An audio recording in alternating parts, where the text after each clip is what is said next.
자, 오늘은 이제 풍성한 삶의 기초 벌써 이 20번째 시간이 되었습니다. 우리 속에서 경험하는 어떤 두 가지 욕망에 대해서 우리가 같이 말씀을 나눠보는데요. 갈라디아서 5장 16절에서 26절까지 말씀. 네, 같이 읽겠습니다. 내가 또 말합니다. 여러분은 성령께서 인도하여 주시는 대로 살아가십시오. 그러면 육체의 욕망을 채우려 하지 않을 것입니다.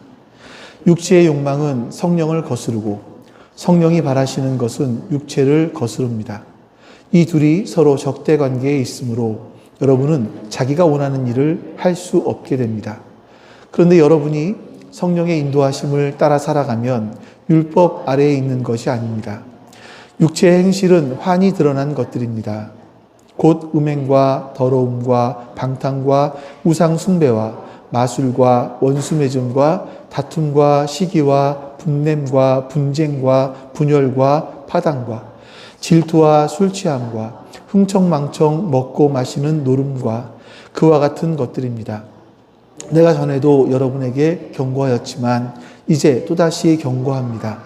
이런 짓을 하는 사람들은 하나님의 나라를 상속받지 못할 것입니다. 그러나 성령의 열매는 사랑과 기쁨과 화평과 인내와 친절과 선함과 신실과 온유와 절제입니다. 이런 것들을 막을 법이 없습니다. 그리스도 예수께 속한 사람은 정욕과 욕망과 함께 자기의 육체를 십자가에 못 박았습니다. 우리가 성령으로 삶을 얻었으니 우리는 성령이 인도해 주심을 따라 살아갑니다. 우리는 잘난 체하거나 서로 노엽게 하거나 질투하거나 하지 않도록 합시다. 아멘.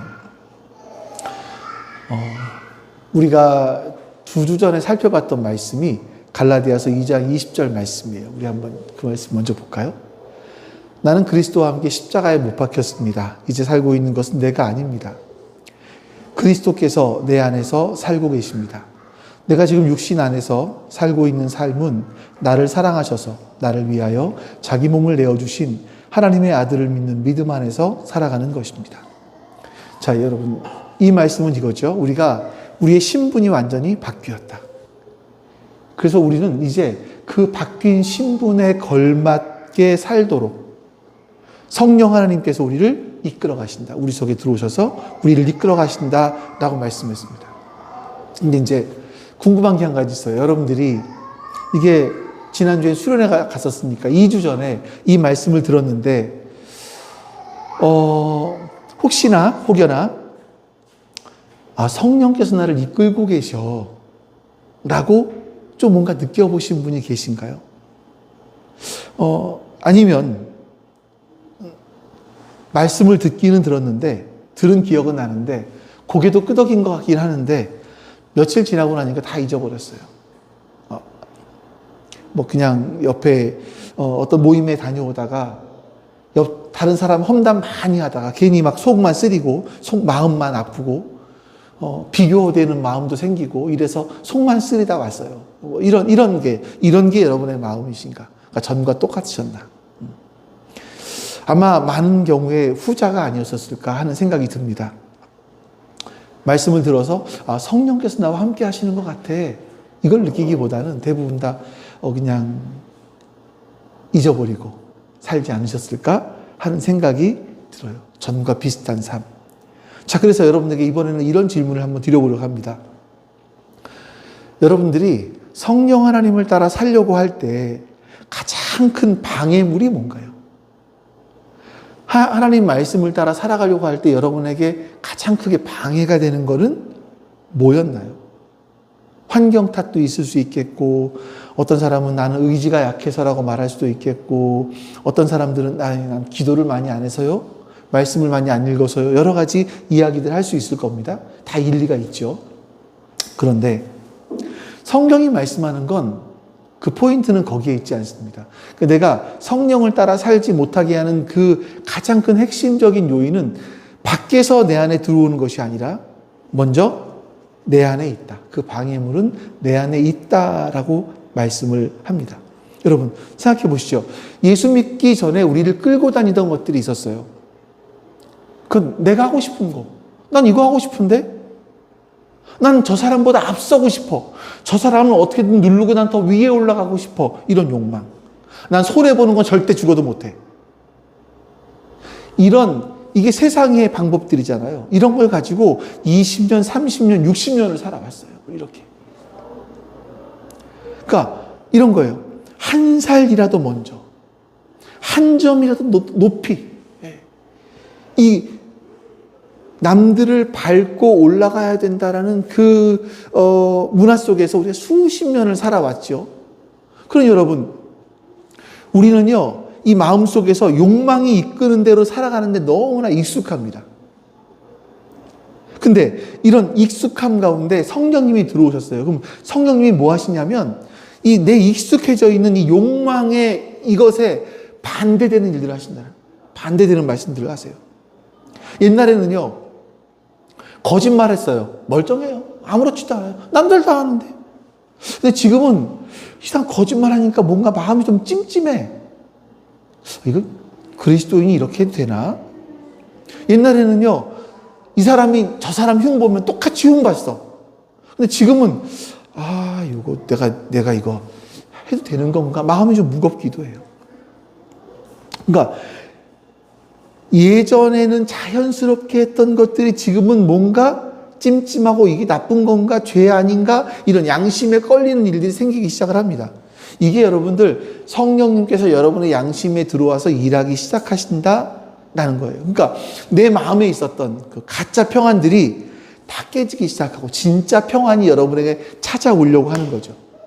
그러니까 이 내 마음의 욕망과 이 성령 하나님의 또 소욕, 욕망이 이 내 마음 속에 들어와서 싸우고 있다 보니까 불편해요, 내가. 불편해지기 시작을 해요.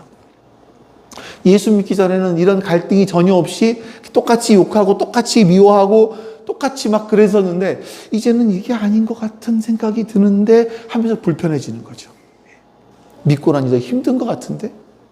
이게 이상한 게 아니라 이 갈등이 생겼다라는 자체가 성령께서 내 안에 들어와서 일하시고 계신다라는 확실한 증거라는 겁니다. 자, 본문에 말씀하는 게 그거예요. 16, 17절 말씀을 같이 한번 읽어보겠습니다. 내가 또 말합니다. 여러분은 성령께서 인도하여 주시는 대로 살아가십시오. 그러면 육체의 욕망을 채우려 하지 않을 것입니다. 육체의 욕망은 성령을 거스르고 성령이 바라시는 것은 육체를 거스릅니다. 이 둘이 서로 적대 관계에 있으므로 여러분은 자기가 원하는 일을 할 수 없게 됩니다. 아멘. 자, 이 말씀 잘 보세요. 우리 속에 두 가지가 있다. 두 가지가. 하나는 육체의 욕망, 또 하나는 성령이 바라시는 것. 이렇게 두 가지가 우리 마음속에 있다. 이게 우리 한 집에 들어와서 같이 살고 있다. 근데 등을 돌리고 있는 거죠. 그러니 우리 안에서 갈등이 일어날 수밖에 없다라는 겁니다. 자, 그러면 여러분 이제 욕망이 뭔지 한번 같이 먼저 짚어보고 넘어갈게요. 우리는 욕망 그러면 어떻습니까? 나쁜 거잖아요, 욕망 그러면 채워도 채워지지 않는 끝없는 욕심 막 이런 거. 이거 욕망이라고 생각하는데, 그래서 이 세번역 같은 경우는 육체의 욕망이라고 했고 성령이 바라시는 것이라고 따로 번역을 해 놓았어요. 옛날에 개정개혁 성경에는 뭐라고 되어 있냐면 육체의 소욕, 성령의 소욕 이렇게 번역을 해 놨고요. 본문에서 이 두 쪽 모두 쓰인 말은요, 사실은 똑같은 한 단어입니다. 욕망이라는 단어가 한 단어예요. 이건 좋다, 나쁘다라는 뜻이 아니라 그냥 원한다, 바란다라는 거예요. 그 뜻이에요. 육체가 바란다, 육체가 원한다, 성령이 바란다, 성령이 원한다 이런 뜻인 거죠. 그러니까 육체가 원하는 것이 있고 성령이 내 안에 들어오셔서 내 안에서 원하는 것이 있다라는 겁니다. 자, 여러분, 이게 왜 중요하냐면요. 신앙생활을 뭐 하지 마라, 참아라 이렇게 눌러놓는 걸로만 알면, 이렇게 눌러놓으면서 이를 악물고 버티는 것으로만 하는 것이 신앙생활은 아닙니다. 본문은 오히려 이렇게 말하는 거죠. 우리 안에 누르기만 해야 될 욕망만 있는 게 아니라 성령님께서 원하시는 욕망도 있다, 원함도 있다. 문제는요, 여러분, 내가 어디에 손을 내밀겠냐 이거예요. 누구에게? 그 외에 인디언 예화 중에 그런 거 있잖아요. 늑대에게 먹이 주는데, 이거 기억이 안 나요. 네. 어쨌든 내가 어느 쪽을 살아갈 거냐 했을 때 내가 손을 내미는 쪽과 살아가는 거예요. 육체의 욕망에 손을 내밀고 살아가면 육체의 욕망 따라갈 것이고, 성령의 욕망에, 성령의 원하심에 손을 내밀면 성령을 따라갈 것이고. 자, 그런데 여러분, 육체의 욕망이 뭡니까? 그러면 육체의 욕망, 바울이 19절부터 그 목록을 쭉 설명합니다. 볼까요? 같이 읽어보죠. 육체의 행실은 환히 드러난 것들입니다. 곧 음행과 더러움과 방탕과 우상숭배와 마술과 원수매즘과 다툼과 시기와 분냄과 분쟁과 분열과 파당과 질투와 술취함과 흥청망청 먹고 마시는 노름과 그와 같은 것들입니다. 내가 전에도 여러분에게 경고하였지만 이제 또다시 경고합니다. 이런 짓을 하는 사람들은 하나님의 나라를 상속받지 못할 것입니다. 자, 우리 다음 페이지 한번 그림 보여주실래요? 여기서 보니까 그 말씀을 세 가지로 딱 분류를 해놨습니다. 한 가지는 도덕적인 죄, 두 번째는 관계의 죄, 세 번째는 생활 방식의 죄. 이렇거든요. 근데 우리는 보통 보면 욕망 막 이렇게 생각을 하면요, 첫 번째 육체의 행실, 그러면 첫 번째 묶음, 막 음란, 더러움, 방탕 이런 것들을 생각한단 말이에요. 도덕적인 죄를. 근데 오히려 바울이 더 많은 시간, 많은 단어들을 할애해서 우리 그 육체의 행실을 이야기했던 게 뭐냐면 관계의 문제예요. 관계. 관계를 깨는 거. 이게 가장 큰 육체의 행실이다. 이렇게 얘기를 하는 겁니다.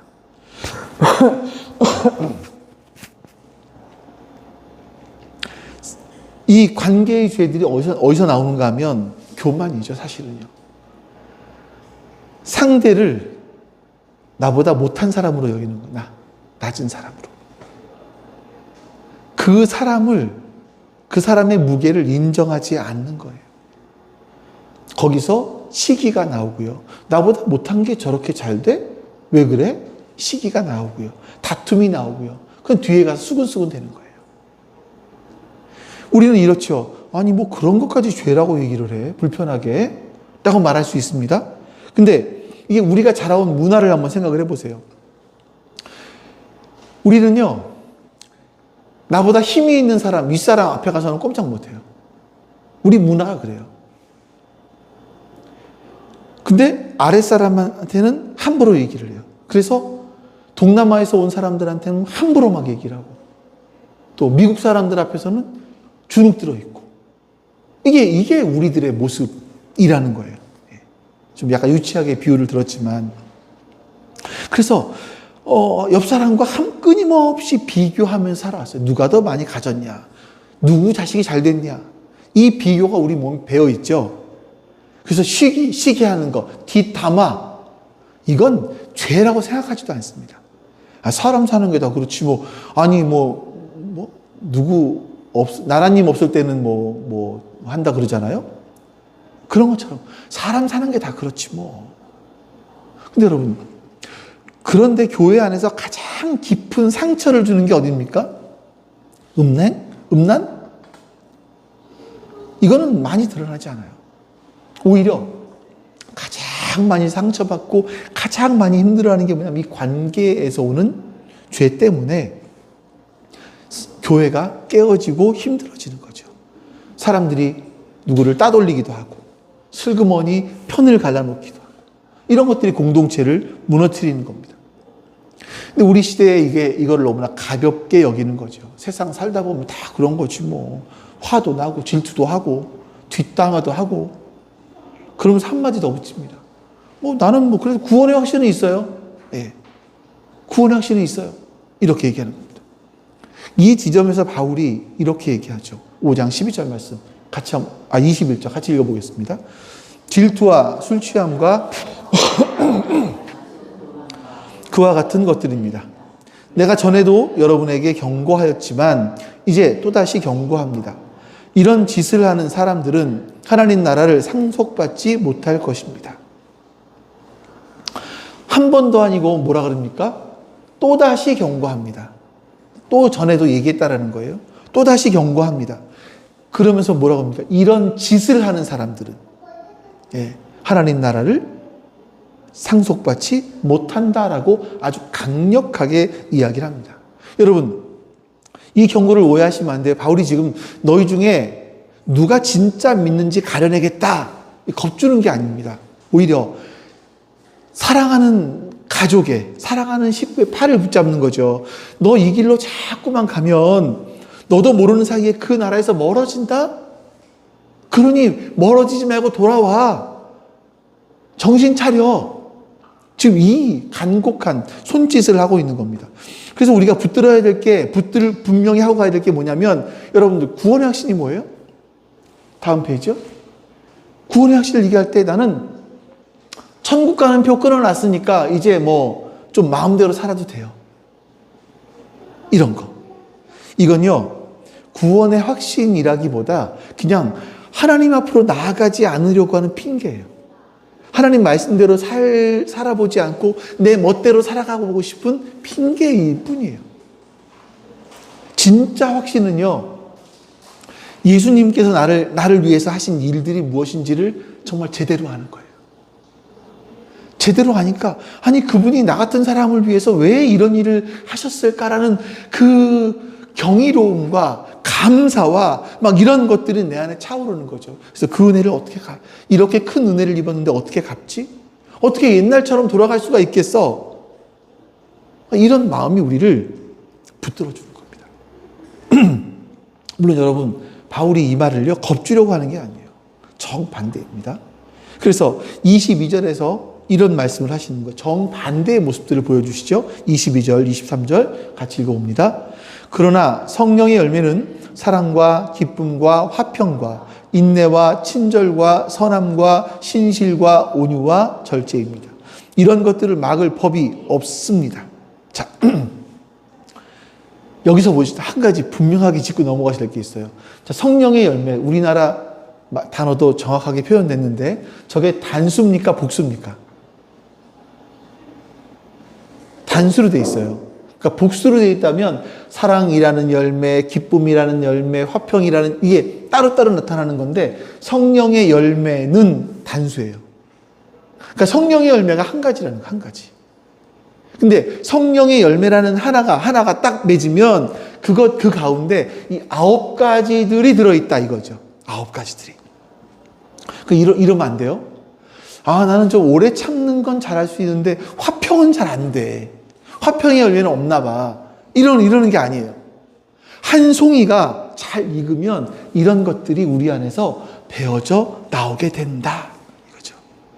사랑이 익은 사람은요, 진짜 사랑하니까 기쁨이 나오고요. 기쁨이 화평으로 우리를 이끌고요. 화평이 인내로 이어지는 거예요. 계속해서. 9개가 따로 노는 게 아니라 하나의 열매로 태어나는 겁니다. 그리고 마지막 한마디를 딱 하죠. 이런 것들을 막을 법이 없습니다. 성령의 열매를 두고 막을 법이 없다라고 말씀해요. 이게 무슨 뜻이냐면 성령께서 일을 하시면 누구도 그 무엇도 막지 못한다 이겁니다. 우리가, 여러분, 내가 약해서 안 되는 게 아니에요. 의지가 부족해서 열매를 못 맺는 게 아닙니다. 성령께서는요, 기어이 그 열매를 맺으실 거예요. 그러면 이 욕망이 우리 삶 가운데서 어떻게 부딪히는지를 좀 보겠습니다. 자, 사람들이 살다 보면 갈등이 생겨요. 분명히 생깁니다. 사람과 사람이 만나는데 어떻게 갈등이 없겠습니까? 근데 갈등이 생기는 것 자체가 잘못이 아니라 그 갈등을 어떻게 풀어나가느냐가 문제인 거예요.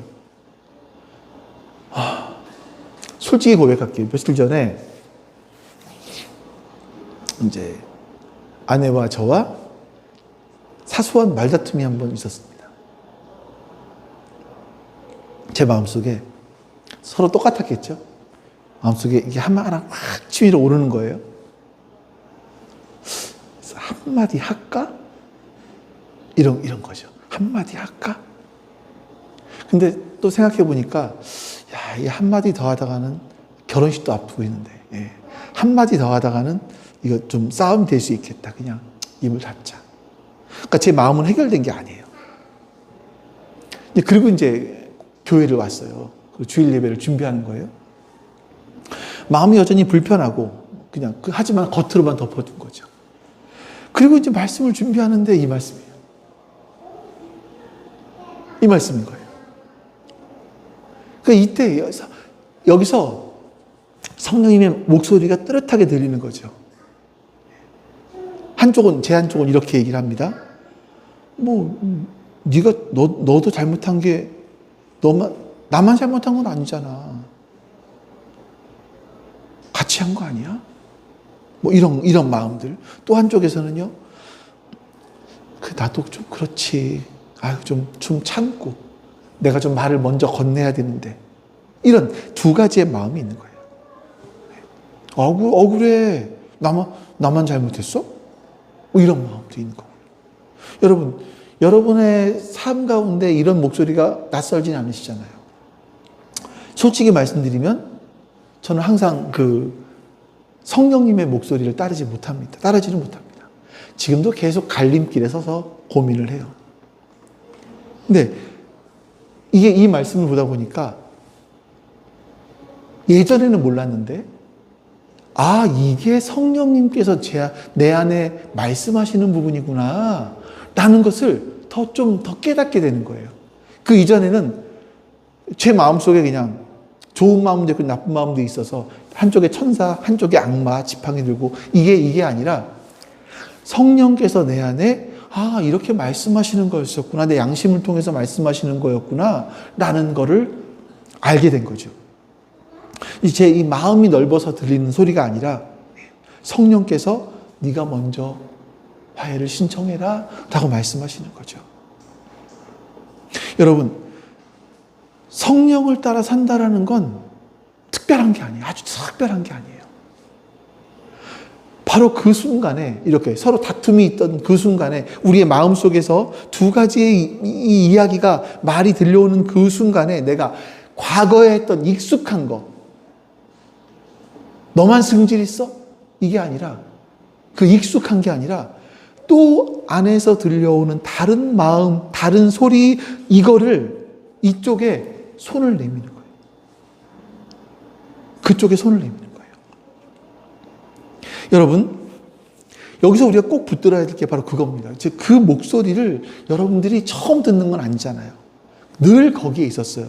근데 성령께서 지금도 계속해서 우리에게 말씀하시는데 우리는 계속해서 내 익숙한 쪽에 손을 내미는 거죠. 여러분, 성령 하나님은요, 인격적인 분이세요.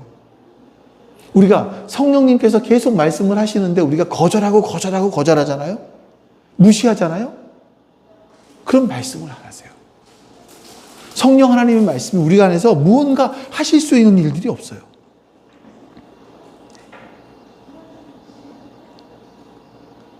그래서 여러분, 익숙한 쪽을 버리고 성령 하나님의 말씀을 따라가는 그 변화, 이거가 우리 가운데 필요한데, 이건 여러분 우리가 막 이를 악물고 내가 이번에는 반드시 내가 그 육체의 소리를 안 듣고 성령의 소리를 들어야지, 이를 악물고 만들어내는 게 아닙니다. 우리의 의지가 대단해서 되는 것이 아니고요,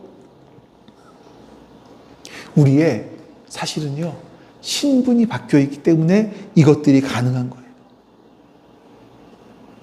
십자가에서 예수님이 우리 이름을 바꾸어 놓으셨기 때문에 가능하죠. 우리 지난주에 봤던 그림 한 번만 더 볼까요? 지난주에 옛날에는 우리가 고아였었습니다.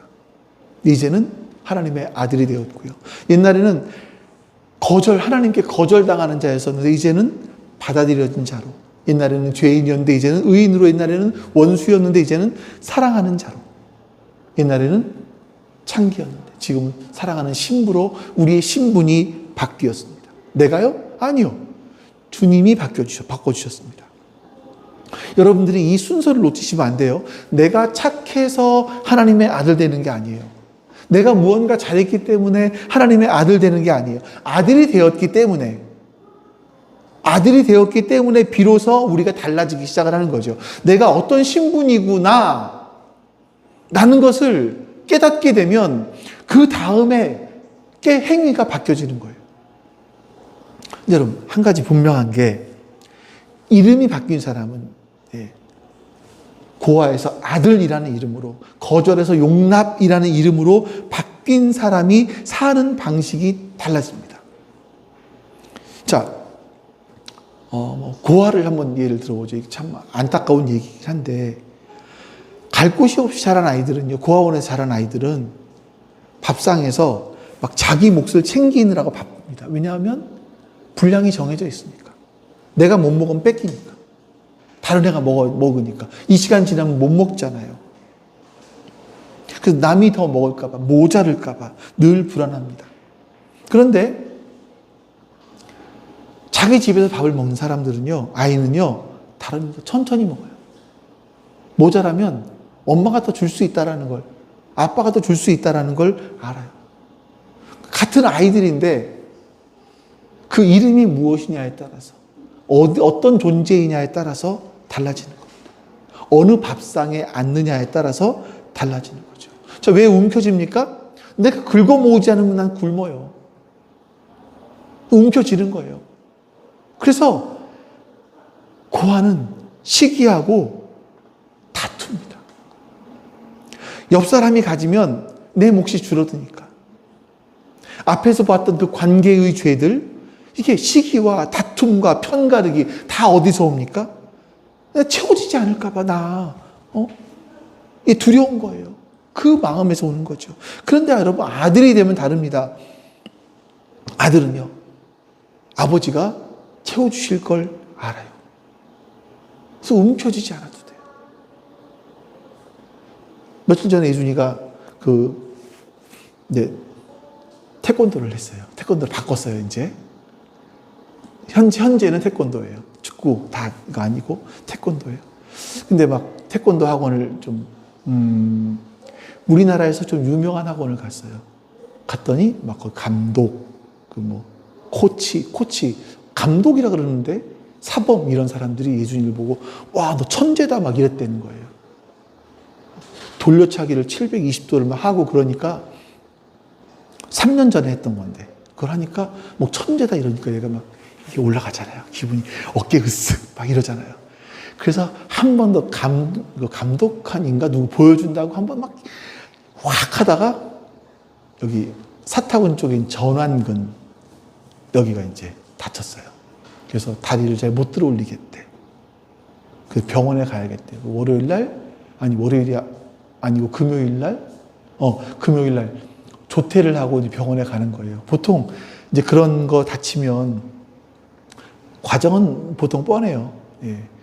엑스레이 찍어보고 또 뭐 CT는 아니고 근육이니까 초음파 해보자. 뭐 이러고 이거 뭐죠? 무슨 마사지? 그런 거 뻔한 루트거든요. 그래서 예준아, 이제 아빠한테 전화를 하면 내가 너한테 얼마인지 알려주면 내 돈을 넣어줄게. 이렇게 얘기를 했어요. 그랬더니 저희는 그런 거 싫대요. 예, 가오가 좀 그래서 그래 알았어. 20만 원을 딱 넣어주고 알고 보니까 5천 얼마 나왔어요. 뭐 워낙 뻔한 거니까 5천 얼마 나왔는데 20만 원 넣어주고 네가 결제하고 남은 거 아빠한테 돌려보내. 이렇게 이제 얘기를 하고 그런 과정이 있었죠. 이게 뭐겠어요? 아들이니까 가능하잖아요. 아들이니까.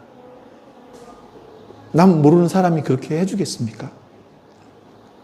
그러니까 아버지가 채워줄 걸 아니까 움켜쥐지 않아도 돼요.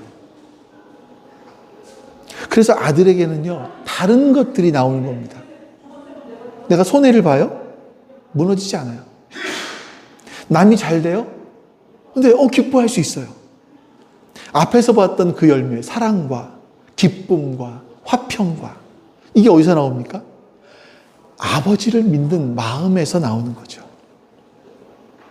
자, 우리 안에 들어오신 성령께서 바로 우리가 그 바뀐 이름대로 살도록 날마다 우리를 이끌어 가시는 겁니다. 고아처럼 움켜쥐며 살던 우리에게 너는 이제 내 아들이야. 그러니 움켜쥐지 않아도 돼. 네가 너 혼자 살기 위해서 발버둥 치지 않아도 돼. 말씀하시는 거죠. 그럼 여러분, 우리가 성령을 따라 산다는 것은요, 없던 신분을 만들어내기 위해 발버둥을 치는 게 아니에요.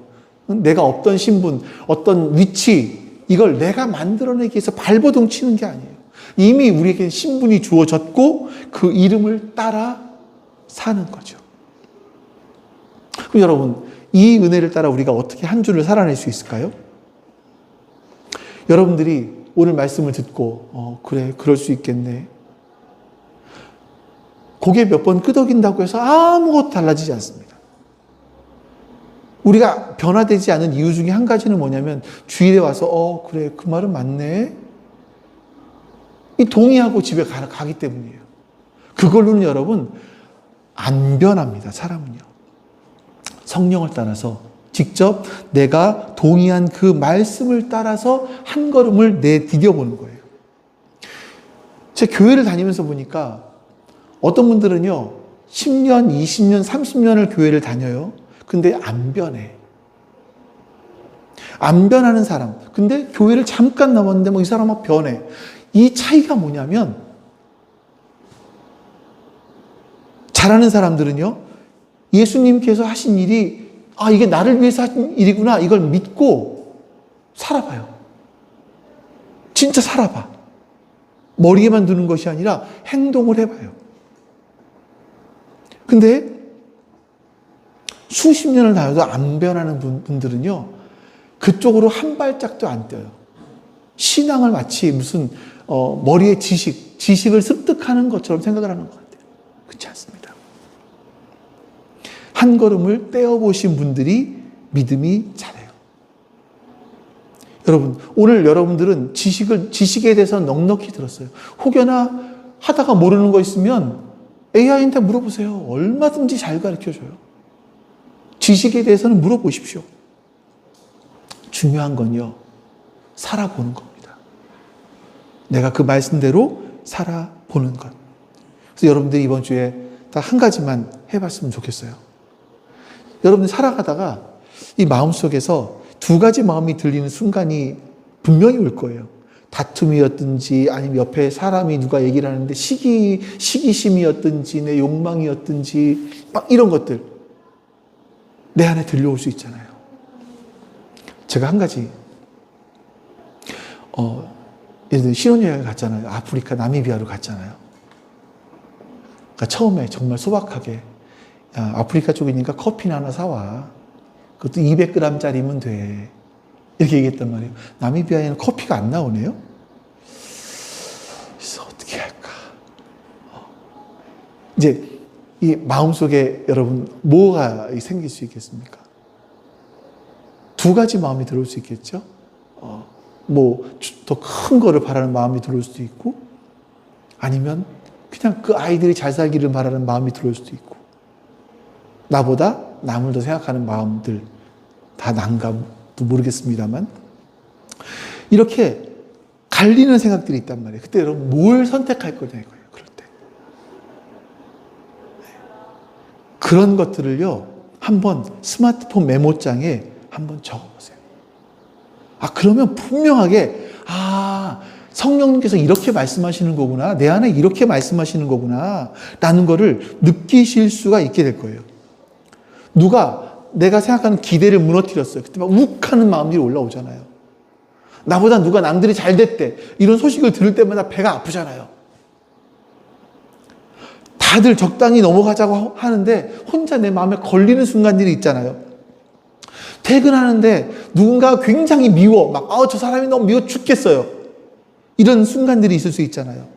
그냥 그럴 때 내가 익숙하게 과거에 했던 대로 남을 씹고 누르고 비난하고 이랬던 마음들을 접고 이쪽으로 내 손을 내미는 것이 아니라 내 다른 한쪽에서 또 들려오는 그 소리. 저렇게 했지만 나는 좀 기도 한번 해줄까? 하나님께 기도로 좀 내 마음을 터놓아 볼까? 이런 마음이 들려오신다면 여러분들이 손을 어디로 내미느냐는 거죠. 이거를 한번 적어보자는 거예요. 이런 것들을. 메모를 해보자. 일주일만 한번 해보시면 분명한 게 한 가지가 나와요. 아, 성령님이 정말 내 안에 말씀을 하고 계시는구나. 진작부터 이렇게 하고 계셨구나. 내가 그 신호가, 그 사인이 뭔지를 몰랐을 뿐이지, 그 음성이 어떤 건지를 몰랐을 뿐이지, 성령님은 계속 내 안에 말씀하셨구나. 이거를 깨닫게 되실 거예요. 어떤 분은 아유, 적어보면 뭐해? 여전히 안 할 텐데. 저도 압니다. 강단에 서는 저도 역시 익숙한 쪽에 넘어가는 날들이 많이 있어요. 여러분, 두 가지 말씀드릴게요. 우리 약해서 안 되는 게 아니에요. 이런 게 있나요? 뭐 하나 있나? 없어요, 이제.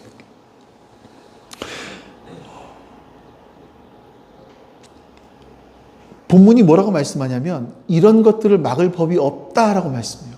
율법이 우리 연약함 때문에 끝내 이루지 못한 그 일을 성령께서 이루신다. 성령께서. 그러니 우리가 할 일은 뭐냐면요. 성령님을 막지 않는 거예요. 성령께서 여러분들의 마음속에 와서 어떤 물음을 하실 때 그거를 막지 않는 거예요. 너 이렇게 살아보는 게 낫지 않겠니? 이게 옳지 않겠니? 라고 말씀하실 때 막지 않는 거예요. 그러면 성령께서 친히 이루시는 거죠. 두 번째, 넘어질 수 있습니다. 그 말씀대로 살지 못할 수도 있습니다. 바울이 아까 21절에서 무섭게 경고합니다. 경고가 뭐냐면 육체의 욕망을 아무렇지 않게 손에 쥐고 사는 삶을 두고 하는 말이에요. 그러니까 넘어지는 걸 두고 하는 말이 아니에요. 넘어졌다 다시 일어서는 사람과 아예 넘어진 채 일어설 마음이 없는 사람, 다릅니다. 아침에 넘어졌어도 저녁에 다시 시작하면 되는 거예요. 포기하지 않는 것. 포기는 언제 쓰는 말이에요? 배추 살 때나 쓰시라고요. 이렇게 하시면 되는 겁니다. 여러분, 그리고 이 한 걸음을 나 혼자 하는 건 아닙니다. 시기 대신 축복의 한마디, 뒷담화 대신 덮어주는 그런 사람이 되는 것. 여기부터 시작을 하는 거죠. 그러면 내 곁에서요, 그 사람들이 숨을 쉴 수가 있게 돼요. 막 같이 비난하고 같이 욕하고 막 날카롭고 이러면 그 옆에 사람들이 숨을 못 쉬어요. 근데 내가 참아주고 품어주고 여유가 생기면 옆에 사람들이 숨을 쉴 수가 있게 되는 거죠. 그러면 여러분, 먼저 우리 가정이 살아요. 비난하는 부모 밑에서 자녀들은 숨을 쉴 수가 없어요. 근데 내가 품어주고 용납해주고 하는 그런 가족 속에서 가정은 살아나기 시작을 합니다. 그럼 내가 어떤 모임에 있었을 때 내가 그런 삶을 시작하면 그 모임이 살아나기 시작을 해요. 공동체가 따뜻해지기 시작을 합니다. 우리가 이렇게 작은 한 걸음으로 옮길 때 우리가 회복되기 시작을 하는 거예요. 다음 주에는요, 우리가 성령을 따라 사는 삶으로 한 걸음 더 이제 들어가 볼 겁니다. 근데 오늘 말씀이 바로 그 다음 주로 들어가는 한 다리의 역할을 하게 될 거예요. 여러분, 성령님은요, 멀리 계시지 않습니다. 저 높은 하늘 어디에 계시지도 않고, 그분이 하시는 일들이 우리 가운데 뭐 방언을 하게 하고 막 은사, 환상을 보게 하고 이런 걸로만 하시는 분이 아니십니다. 성령님은 우리와 함께 동행하시는 분이세요. 가장 성령님께서 하시는 일이 뭐냐면, 말씀이 그거였구나. 왜냐하면 성경의 저자이시기 때문에. 말씀이 그 의미였구나. 내가 이렇게 사는 게, 이 말씀대로 산다는 건 이렇게 사는 거구나. 이거를 깨닫게 해주시는 분이 성령님이신 거죠. 여러분, 그래서 성령님은 진작부터 우리에게 말씀하십니다. 말씀하고 계세요. 중요한 건 그 성령님께서 말씀하시는 것을 알아차리고 거기에 손을 내미는 겁니다. 그러면 우리의 삶을 도우실 겁니다. 여러분, 귀를 여시고 그 음성을 따라서 여러분들과 함께 같이 한 걸음 한 걸음 살아보실 수 있기를 주님의 이름으로 축원합니다. 하나님, 바울은 우리의 마음속에 우리 육체의 원함과 또 성령 하나님의 원하심이 있다고 이야기합니다. 과연 우리가 누구의 원함을 따라갈 것인지, 누구의 손을 잡을 것인지가 우리의 삶을 결정짓게 될 수 있다라고 말씀하고 있습니다. 아버지 하나님, 우리 육체의 원함을 따라가지 않게 해주시옵소서.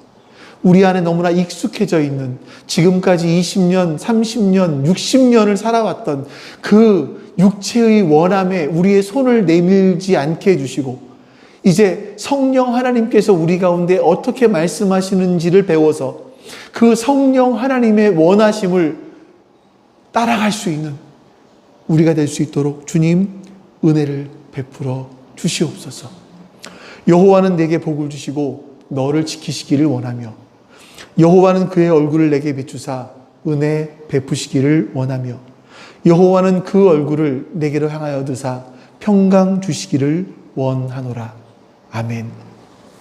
이제는 우리에게 생명을 주시기 위하여 이 땅에 오신 예수 그리스도의 은혜와 그 아들을 우리에게 보내시기까지 우리를 사랑하신 아버지 하나님의 그 크신 사랑하심과 그 아버지 하나님의 사랑하심이 우리의 가슴 속에 절절하게 느끼게 해주시는 성령 하나님의 함께하심이 지금 주 앞에 머리 숙여 예배한 모든 하나님 백성들 머리 위에 지금부터 영원토록 함께하시기를 간절히 축원하옵나이다. 아멘.